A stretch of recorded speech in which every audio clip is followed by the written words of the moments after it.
মধ্যে হযরত আদম আলাইহিস সালাম থেকে নিয়ে হযরত মুহাম্মদ সাল্লাল্লাহু আলাইহি সাল্লাম পর্যন্ত যতজন পয়গম্বর এসেছেন সেই সমস্ত পয়গম্বররাই নিজের নিজের উম্মতদেরকে এর জন্য সতর্ক করেছিলেন।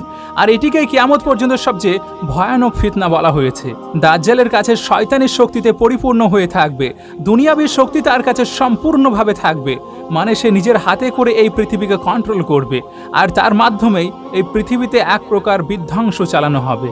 দাজ্জাল বর্তমান সময়ে কোথায় আছে আর কেমন অবস্থায় আছে এর সম্বন্ধে একটি আশ্চর্য অদ্ভুত রেওয়ায়েত হাদিসে মুবারকার একটি আয়াতে উল্লেখ এসেছে, আর সেটি হযরত ফাতিমা বিনতে কায়েস রাদিয়াল্লাহু তাআলা আনহুর কাছ থেকে এসেছে। তিনি বলেন, একবার রাসূলুল্লাহ সাল্লাল্লাহু আলাইহি সাল্লাম নামাজের পর মিম্বারের উপর তাশরিফ নিয়ে আসলেন আর ইরশাদ করলেন, তামিমদারি প্রথমে নাসরানি মানে খ্রিস্টান সম্প্রদায়ের মানুষ ছিল, কিন্তু সে এখন মুসলিম হয়ে গিয়েছে। আর আমাকে একটি ঘটনারও বর্ণনা করেছে, যেখান থেকে তোমাদের আমার সেই বর্ণনার সত্যতা যাচাই হয়ে যাবে, যে আমি কোনো একদিন তোমাদের সামনে দাজ্জালের সম্পর্কে বর্ণনা করেছিলাম। তামিমদারি জানিয়েছে সে একটি বড় নৌকাতে আরোহণ করেছিল, আর যার উপরে চড়ে বড় বড় সমুদ্রতে সফর করা যায়। সেই সময় কাবিলায় লাখম এবং জাজামের 30 জন ব্যক্তি আরও ছিল, কিন্তু এই সময় 1 মাস পর্যন্ত সমুদ্রতে তুফানের জন্য তামিমদারি এবং তার সাথীরা ভয়ানকভাবে আটকে যায়। আর এমনভাবে মোটামুটি 30 দিন পর্যন্ত কিভাবে কেটে গেল তার কোনো ঠিক ঠিকানা না থাকার পর সর্বশেষে একটি পূর্ব দিকের দ্বীপে নজর পড়ল, আর যেটিকে দেখে সে ভীষণই খুশি হলো। তারপর তারা ছোট ছোট নৌকাতে চড়ে সেই দ্বীপে নেমে পড়ল।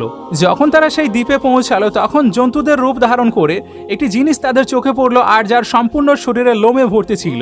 মানুষজন তাকে বলল, তুই কি জিনিস? সে বলল, আমি দাজ্জালের জাসাসা মানে গোয়েন্দা। তোমরা ওই গির্জাতে চলো, সেখানে এক ব্যক্তি আছে, সে তোমাদের জন্য অনেক দিন ধরে অপেক্ষা করছে। তো আমরা তার কথা শুনে সঙ্গে সঙ্গে সেই গির্জাতে গিয়ে উপস্থিত হলাম, কিন্তু সেখানে উপস্থিত হয়ে আমরা দেখতে পেলাম একটি ভয়ানক দানবরূপী ব্যক্তিকে। এর আগে তার মতো এমন দৈত্য প্রকৃতির মানব আমরা আর কখনোই দেখিনি। তার হাত গর্দানের সঙ্গে এবং তার পা হাঁটু থেকে নিয়ে পাতা পর্যন্ত লোহার শিকল দ্বারা খুবই মজবুত করে বাঁধা ছিল। আমি তাকে বললাম, তোর সর্বনাশ হোক। সে বলল, এতক্ষণে তো তোমরা আমার সম্বন্ধে জেনে গিয়েছো, এবার তোমরা বলো তোমাদের পরিচয় কি? তারা বলল, আমরা আরবের বাসিন্দা, আর আমরা একটি বড় নৌকাতে সফর করছিলাম। সমুদ্রের মধ্যে তুফান আসার কারণে আমরা 1 মাস পর্যন্ত সেখানে আটকে গিয়েছিলাম, আর তারপর আমরা এই দ্বীপে পৌঁছে গিয়েছি। তখন সে বলল, আমাকে এটি বলো, বাইশানের খেজুর গাছগুলোতে ফল ধরছে কিনা? আমরা বললাম, হ্যাঁ ধরছে। তখন সে বলল, সেই সময় খুব কাছাকাছি চলে এসেছে যখন সেগুলিতে ফল ধরা বন্ধ করে দেবে। সে বলল, আমাকে তিব্রিয়া সাগরের সম্বন্ধে বলো, সেখানে পানি আছে কিনা? আমরা বললাম, অনেক পানি আছে। সে বলল, সেই জামানো খুবই কাছাকাছি যখন এই সাগরে আর কোনো পানি থাকবে না। তারপর সে জিজ্ঞেস করলো, জুগারের ঝর্ণার সম্বন্ধে বলো, সেখানে পানি আছে কিনা? আর সেই বস্তির লোকেরা সেই পানি দ্বারা কি তাদের কৃষিকাজ করে চলেছে? তখন আমরা বললাম, তার মধ্যে প্রচুর পানি আছে, আর মানুষজন তার পানি দ্বারা খুবই আনন্দের সঙ্গে কৃষিকাজ করে থাকে। তারপর সে বলল, আচ্ছা আমাকে নবিউল উম্মির ব্যাপারে কিছু বলো, তিনি এখন কি করছেন? তখন আমরা বললাম, তিনি মক্কা থেকে হিজরত করে মদিনাতে তাশরিফ নিয়ে গিয়েছেন। সে জিজ্ঞেস করলো, আচ্ছা আরবের মানুষরা কি তার সঙ্গে যুদ্ধ করেছে? আমরা বললাম, হ্যাঁ। সে আবার জিজ্ঞেস করলো, তাহলে এর পরিণতি কি হয়েছে? তখন আমরা বললাম, সে তার সাথীদেরকে নিয়ে পার্শ্ববর্তী এলাকার উপর ভারী পড়ে গিয়েছে, আর মানুষজনও তার বশ্যতা স্বীকার করছে। সে বলল, শুনে রাখো, আরবদের জন্য এটাই সবচেয়ে ভালো ছিল যদি তারা তার বশ্যতাকে স্বীকার করে নিত। তাহলে চলো এবার আমি তোমাদেরকে আমার সম্পর্কে কিছু জানিয়ে দিচ্ছি। আমি হলাম মসিহ দাজ্জাল, আর সেই সময় খুবই কাছাকাছি চলে এসেছে যখন আমাকে এখান থেকে বাইরে বের হওয়ার অনুমতি দিয়ে দেওয়া হবে। আমি বাইরে বেরিয়ে সম্পূর্ণ পৃথিবীতে ভ্রমণ করব। 40 দিনের মধ্যে এমন কোনো বস্তি থাকবে না যেখানে আমি প্রবেশ করতে পারবো না, শুধুমাত্র মক্কা এবং মদিনা ছাড়া, কেননা সেই 2 স্থানে আমার প্রবেশ নিষিদ্ধ হয়ে আছে। তবুও যদি আমি প্রবেশ করতে চাই তাহলে ফেরেশতারা উলঙ্গ তলোয়ার নিয়ে তাড়া করবে। এরপর ইমামুল আম্বিয়া হুজুর সাল্লাল্লাহু আলাইহি সাল্লাম নিজের আশা মুবারক দ্বারা মিম্বারের উপর আঘাত করে বললেন, এটি তাইয়েবা, এটি তাইয়েবা, এটি হলো তাইয়েবা। আর আমি এটিই তোমাদেরকে বলার চেষ্টা করতাম। জেনে রাখো, দাজ্জাল না তো শাম দেশের সমুদ্রতে আছে, আর না তো ইয়ামানের সমুদ্রতে আছে, বরং সে তো মাশরিকে আছে। আর হুজুর সাল্লাল্লাহু আলাইহি সাল্লাম মাশরিক মানে পূর্ব দিকে হাত ইশারা করে ইরশাদ করলেন।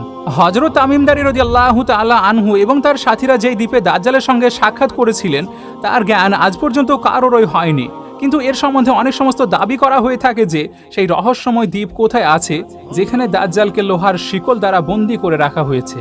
কিছু মানুষ মনে করে থাকেন আরব সাগরের কাছাকাছি অবস্থিত শুকতারা নামের সেই দ্বীপই হলো সেই দ্বীপ যেখানে দাজ্জাল বন্দী হয়ে আছে, আর এটি একটি এমন দ্বীপ যেটি সত্যিই খুবই রহস্যময়। এই শুকতারা দ্বীপটি ইয়ামান দেশের অংশ আর স্থলভাগ থেকে 400 কিলোমিটার দূরে অবস্থান করছে। এই দ্বীপে বসবাসকারী পাখি, পশু এবং অনেক সমস্ত গাছ এমন আছে যেগুলি অন্যান্য পৃথিবীর থেকে একেবারে আলাদা। ড্রাগন ব্লাড ট্রি নামের এই আশ্চর্য অদ্ভুত গাছ এই উপদ্বীপে জন্ম নেয়, আর যেটিকে কাটার ফলে এই লাল রঙের রস বের হয়। দেখে এমনটি মনে হয় যে এই গাছ থেকে রক্ত বের হচ্ছে। এছাড়াও এই দ্বীপে আশ্চর্য করে দেওয়ার মতো 700 প্রকারের গাছ এবং মাকলুকাত আরও বেঁচে আছে। এই দ্বীপের উপর একটি পাহাড় অবস্থিত আছে, আর যেখানে একটি বিখ্যাত গুহা আল হোকের অবস্থান, আর যেটির দূরত্ব মোটামুটি 3 কিলোমিটার পর্যন্ত। এত বড় গুহা সম্পূর্ণ পূর্বতে আর কোথাও নেই। যেমনকি হাদিসে মুবারকাতে এসেছে, দাজ্জালের প্রকাশ মাশরিক থেকে হবে, আর এমন জায়গা থেকে হবে যেখান থেকে পূর্ব দিকের জনসমাজকে প্রভাবিত করতে পারে। তো সেই জন্য এই সমস্ত নিশানার জন্যই মানুষজন এই দ্বীপকে দাজ্জালের দ্বীপ বলে থাকেন। সেখানে আবার কিছু মানুষ আটলান্টিক মহাসাগরে অবস্থিত থাকা বারমুডা ট্রায়াঙ্গেলকে দাজ্জালের বাসস্থান বলে থাকে। এটি সেই এলাকা যেখানে কম্পাস পর্যন্ত কাজ করা বন্ধ করে দেয়। সেখানে যাওয়া জাহাজ এবং নৌকাগুলো আর কখনোই ফিরে আসে না।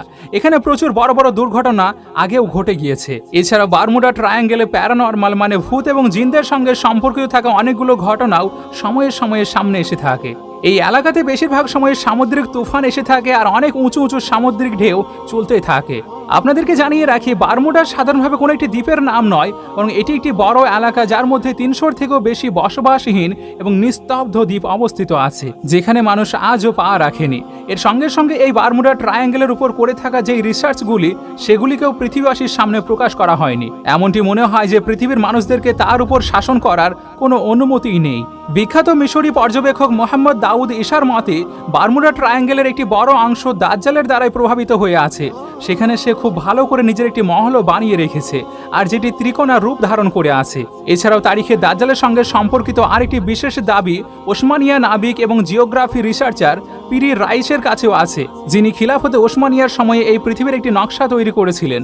এই নকশাকে যদি আমরা ভালো করে দেখি, তাহলে এর মধ্যে একটি রহস্যময় স্থানের নিশানা করা আছে, যেখানে তিনি একটি আশ্চর্য অদ্ভুত মাকলুকের ছবিও দেখিয়েছেন, যেটি অর্ধেক মানুষ এবং অর্ধেক জানোয়ারের মতো দেখা যায়, আর যেটিকে মানুষজন দাজ্জাল বলেছেন।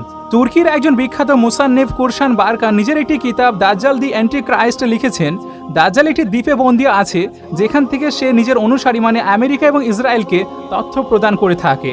আর আমেরিকা এবং ইহুদিদের সামুদ্রিক জাহাজগুলিও এই দ্বীপ পর্যন্ত পৌঁছিয়ে থাকে, আর গিয়ে দাজ্জালের সঙ্গে সাক্ষাৎ করে থাকে।